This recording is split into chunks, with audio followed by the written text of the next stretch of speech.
Iran के राष्ट्रपति यानी ईरान के सदर मसूद पेजेश्कियान ने कहा है कि दुश्मन देश नहीं चाहते कि ईरान आगे बढ़े और विकसित बने, डेवलप्ड बने। इसीलिए उन्होंने हाल की लड़ाई में स्कूलों और यूनिवर्सिटीज को निशाना बनाया है। यह एक बहुत बड़ी बात है, यह बहुत बड़ा हमला है, ये शिष्टाचार दिखा रहा है, ये एजुकेशन के नीड दिखा रहा है और ये बता रहा है कि दुनिया में बड़े बड़े दावे करने वाले बड़े बड़े देश किस तरह से शिक्षण संस्थानों को, तालीमी मराकज को निशाना बना रहे हैं। शिक्षा मंत्रालय के दौरे के दौरान जब उन्होंने ईरान के सदर यानी ईरान के जो राष्ट्रपति, उन्होंने शिक्षा मंत्रालय का दौरा किया, उस दौरान उन्होंने शिक्षकों और अफसरों की तारीफ की। उन्होंने कहा कि अमेरिका और जो ज़ायोनी शासन है यानी जिसे ज़ियोनिस्ट कहते हैं, ये जो सैहोनी शासन है, ये यानी इस्राइल, इसके जरिए थोपे गए 40 दिनों के युद्ध के दौरान भी शिक्षकों ने शिक्षा का काम जारी रखा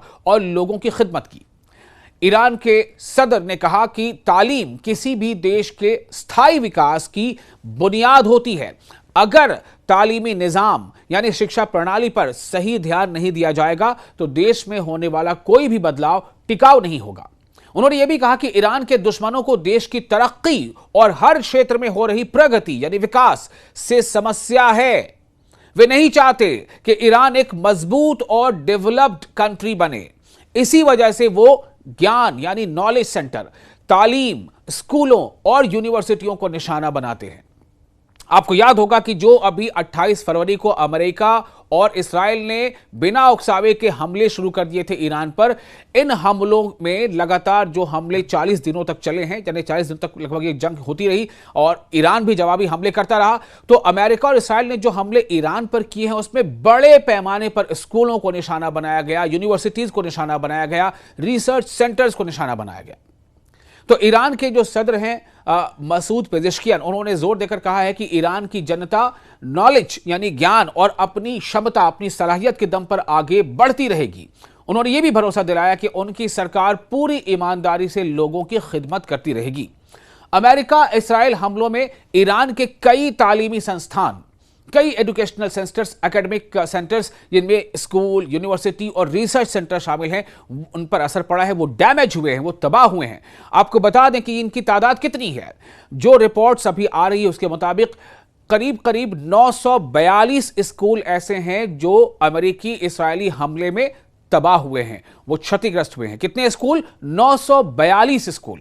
अब आप सोचें, क्या जंग का यह मतलब होता है कि जहां बच्चे तालीम हासिल करते हैं, जहां शिक्षा ग्रहण करते हैं, उन सेंटर्स को, उन इमारतों को तबाह कर दिया जाए? आगे भी सुनिए, यूनिवर्सिटीज, कम से कम 30 या उससे ज्यादा यूनिवर्सिटीज को निशाना बनाया गया है अमेरिका इस्राइल के हमले में। यह ईरान का डेटा है। कितने यूनिवर्सिटीज? कम से कम 30 यूनिवर्सिटीज, कम से कम 30 विश्वविद्यालय। अब आप सोचें कि मकसद क्या है, क्या ईरान को किस तरह से नुकसान पहुंचाना चाहते हैं ये अमेरिका और इस्राइल जैसे देश। तीसरा, रिसर्च या एकेडमिक सेंटर्स, जो रिसर्च सेंटर्स होते हैं या एकेडमिक सेंटर्स होते हैं, उनमें भी कई ऐसे रिसर्च सेंटर हैं जिन पर टारगेट किया गया, जिन पर हमले किए गए और वो मुतासिर हुए हैं। बड़ी यूनिवर्सिटीज कौन कौन सी हैं जिन पर अमेरिका इस्राइल ने हमले किए हैं, वो आपको नाम बताते हैं। सबसे नाम पहला उसमें आता है शारिफ यूनिवर्सिटी ऑफ टेक्नोलॉजी। ये ईरान की सबसे प्रतिष्ठित यानी मकबूल इंजीनियरिंग यूनिवर्सिटियों में से एक है। यहां की लैब और एआई सेंटर को काफी नुकसान हुआ अमेरिका और इस्राइल के हमले में। दूसरी यूनिवर्सिटी शाहिद बेहेश्ती यूनिवर्सिटी, इसके रिसर्च इंस्टीट्यूट लेजर और प्लाज्मा को निशाना बनाया गया, लेजर और प्लाज्मा इंस्टीट्यूट जो है उसको निशाना बनाया गया। तीसरा, Iran university of science and technology, इस यूनिवर्सिटी की एक बिल्डिंग पूरी तरह तबाह हो गई। इस्फहान यूनिवर्सिटी ऑफ टेक्नोलॉजी, यह भी हमलों की फहरिस्त में शामिल रही। Malik Ashtar university of technology, इसके रिसर्च और डेवलपमेंट सेंटर पर हमला किया गया। जरा सोचिए, ये तमाम वो सेंटर है जहां पर हमले हो रहे हैं। यहां कौन होता है? यूनिवर्सिटीज में कौन होता है? स्टूडेंट्स होते हैं, टीचर्स होते हैं। तो अमेरिका और इस्राइल के लोग अमेरिका और इस्राइली हमले में टीचर्स को मारना चाहते हैं, स्टूडेंट्स को मारना चाहते हैं, स्टूडेंट्स जहां तालीम हासिल कर रहे हैं उस सेंटर को तबाह करना चाहते हैं। अभी और नाम सामने बाकी है, अब्बासपुर यूनिवर्सिटी, इसे भी टारगेट किया गया। अब आपको बताते हैं रिसर्च सेंटर कौन कौन से जो है उन पर निशान लगाया है अमेरिका और इस्राइल हमले में। इनमें पहला नाम आता है पास्टर इंस्टीट्यूट ऑफ ईरान। ये एक बहुत अहम मेडिकल रिसर्च सेंटर है जिसकी बिल्डिंग और लैब्स को नुकसान पहुंचा है।